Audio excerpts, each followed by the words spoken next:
Les Moonves, the chief executive of CBS, has been forced out of the company over sexual misconduct claims.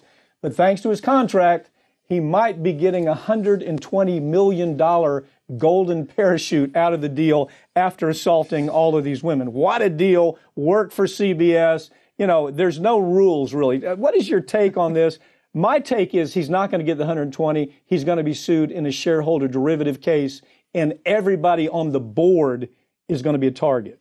Well, you know, here's the thing. He's probably going to get the money at first, but then that money's probably going to be taken away in the form of that lawsuit. So that's, but here's the thing. All right, you got 12 credible women who have given evidence, you know, that this man assaulted them. And then on top of that, not only was he assaulting, he was also helping cover up the assault of people like Charlie Rose, Fager with the organization. So you had this culture coming from the top here with Moonves. He cultivated it. He expanded it. Exactly. He was right at the dead center of it. Now, that you're hitting the point. This gets even uglier. Okay, Moonves puts his board of directors together. That's how that works.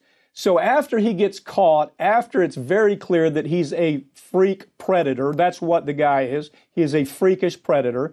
After they find that out, the board starts resigning. Even more interesting, they hire a lawyer. Now follow this story. They hire a lawyer to look into all of this, okay?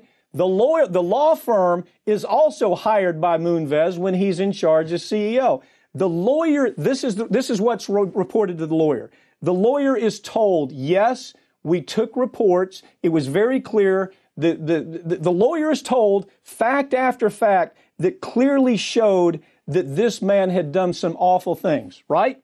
Then he goes to the board and he's asked, would you give us a report? He covers it all up. He doesn't mention anything about all the ugly stories that the police told him, that accusers told him while he was supposed to be this lawyer doing the investigation. I think this guy might have some, I think he may have some liability as a lawyer. I hope he does. I hope that he does, because I think that's where this is going to go.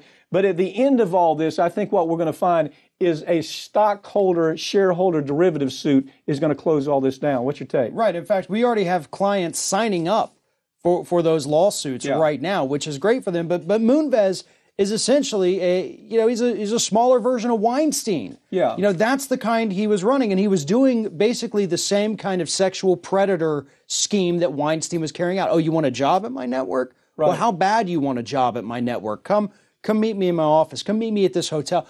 That's the kind of behavior that Moonves was engaging in, you know, trying to exchange, you know, any kind of activities. The worst thing is he's lying in the face of overwhelming facts. Right. First of all, you have an agent says, look, I know what you did.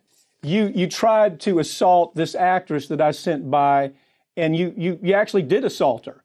So the lawyer doing the investigation is told that directly, and the lawyer covers it up, doesn't share it with the board of directors. That may be the only defense that the board of directors has when they get sued in a shareholder derivative. The ugly, really the disgusting, you know how much, this guy's made $650 million working at CBS. $650 million, you know, probably a job most people could do, but it's just being in the right place at the right time.